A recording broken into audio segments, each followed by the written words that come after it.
నమస్తే RTV news కి స్వాగతం. మీ సమస్య పరిష్కారమే మా లక్ష్యం. మీ సమస్యలను వాట్సాప్ చేయండి చాలు.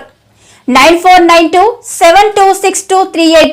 మా వార్తలు మీకు నచ్చినట్లయితే లైక్ చేయండి, షేర్ చేయండి, సబ్స్క్రైబ్ చేయడం మాత్రం మర్చిపోకండి. జనసేన పార్టీ బలోపేతంపై దృష్టి సారించాలి. జిల్లా అధ్యక్షుడు పంచుకర్ల రమేష్ బాబును మర్యాదపూర్వకంగా కలిసిన అప్పన్న దొరబాబు, అద్దేపల్లి గణేష్ ముఖ్య నాయకులు. జనసేన పార్టీ జిల్లా అధ్యక్షుడు ఎమ్మెల్యే పంచకర్ల రమేష్ బాబును జనసేన పార్టీ సీనియర్ నాయకులు అప్పన్న దొరబాబు, నర్సీపట్నం టౌన్ అధ్యక్షుడు అద్దేపల్లి గణేష్ ఆధ్వర్యంలో నర్సీపట్నం నియోజకవర్గం 4 మండలాల ముఖ్య నాయకులు మర్యాదపూర్వకంగా కలిసి దుస్సాలువతో సత్కరించారు. ఈ సందర్భంగా పంచకర్ల రమేష్ బాబు మాట్లాడుతూ రాబోయే స్థానిక ఎన్నికల్లో విజయమే లక్ష్యంగా పనిచేయాలని సూచించారని అన్నారు.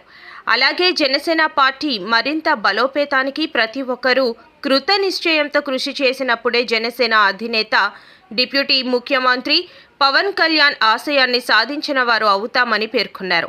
కార్యకర్తలకు ఇటువంటి కష్టం వచ్చినా జనసేన పార్టీ ముందుకు వస్తుందని భరోసా కల్పించారని తెలిపారు. దానిలో భాగంగానే క్రియాశీలక సభ్యులకు ఇన్సూరెన్స్ తీసుకొచ్చిన ఏకైక పార్టీ జనసేన అని గుర్తు చేశారన్నారు. ఈ కార్యక్రమంలో 4 మండలాల జనసేన పార్టీ ముఖ్య నాయకులు మారిశెట్టి రాజా, సహదేవుడు, మురళి, నమ్మి రమణ, రాజు, సుకల నాని, నిద్ర కిరణ్ కుమార్ తదితరులు పాల్గొన్నారు.